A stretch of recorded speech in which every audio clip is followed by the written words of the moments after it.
कल्पना करा, जेव्हा तुम्ही आकाशाकडे बघताय तेव्हा तुम्हाला काही तारे दिसतात, काही ग्रह दिसतात आणि एक सुंदर आकाशगंगा.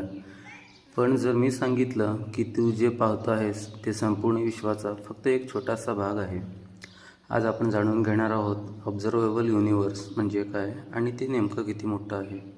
आणि शेवटी तुम्हाला असा एक फॅक्ट कळणार आहे जो तुमच्या मेंदूला हलवून टाकेल. युनिवर्स म्हणजे काय? युनिवर्स म्हणजे सगळं काही. Space, time, matter, energy. युनिवर्सची सुरुवात झाली एका मोठ्या स्फोटाने ज्याला आपण म्हणतो बिग बँग. 13.8 बिलियन वर्षापूर्वी त्या एका छोट्या पॉईंटमधून संपूर्ण विश्व तयार झालं. पण इथे हा एक ट्विस्ट आहे.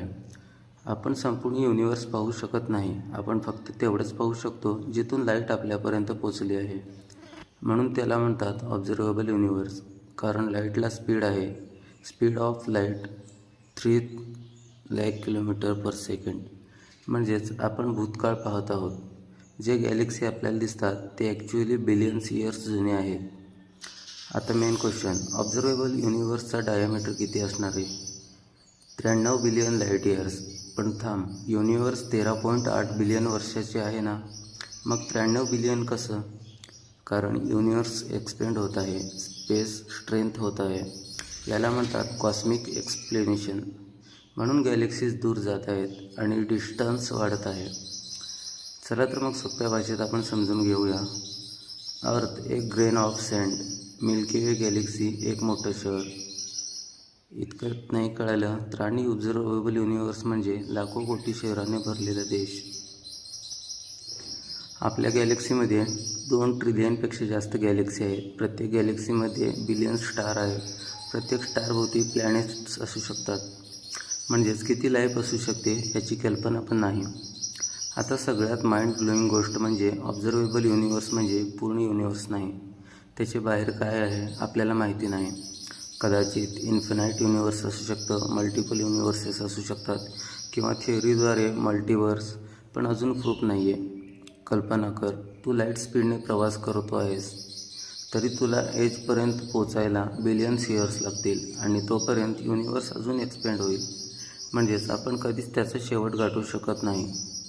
आपण ज्या विश्वात राहतो ते इतकं प्रचंड आहे की आपण त्याचा फक्त एक छोटासा भाग पाहू शकतो. बाकीचं अजूनही रहस्यच आहे.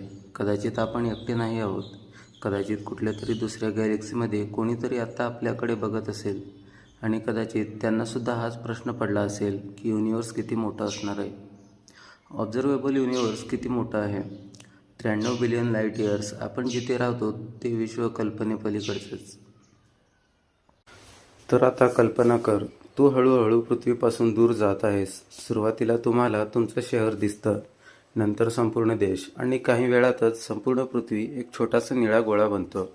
पण पुढे काय? आपण जितके दूर जात जाऊ तितके युनिवर्स आपल्याला काय दाखवेल? चला आज आपण एक ही माइंड ब्लोईंग जर्नी करणार आहोत. आपण पृथ्वीवर उभे आहोत. इथून आपल्याला माउंटेन्स, ओशियन्स, सिटीज दिसतात. पण जसे आपण 100 किलोमीटर वर जातो तिथे ॲटमॉस्फिअर संपायला सुरुवात होते आणि पृथ्वीचा कर्वेचर दिसायला लागतो. आता आपण 1000 किलोमीटर वर आलो. पृथ्वी पूर्ण गोल दिसते. निळा रंग, पांढरे ढग, खूप खूप सुंदर आणि छोटं वाटायला लागतं. आता आपण पृथ्वीपासून अजून दूर जातो, सुमारे 3.8 लाख किलोमीटर, आणि आपण चंद्राजवळ पोहोचतो. इथून आपली पृथ्वी छोटी दिसते, जणू काही आकाशात लटकलेला निळाच दिवा. इथे आपल्याला समजायला लागतं आपण ज्या पृथ्वीला खूप मोठं मानतो ती खरं तर खूपच छोटी आहे. आता आपण अजून वेगाने पुढे जात आहोत आणि पूर्ण सौरमाला दिसायला लागते. पृथ्वी एक छोटासा डॉट, तर चंद्र दिसणंच बंद होतं. पण जसं जसं आपण बाहेर जातो आपल्याला मार्स, ज्युपिटर, सॅटर्न दिसतात. पण लक्षात ठेवा, सूर्य सगळ्यात मोठा दिसतो. तो सगळ्या ग्रहांना धरून ठेवतो.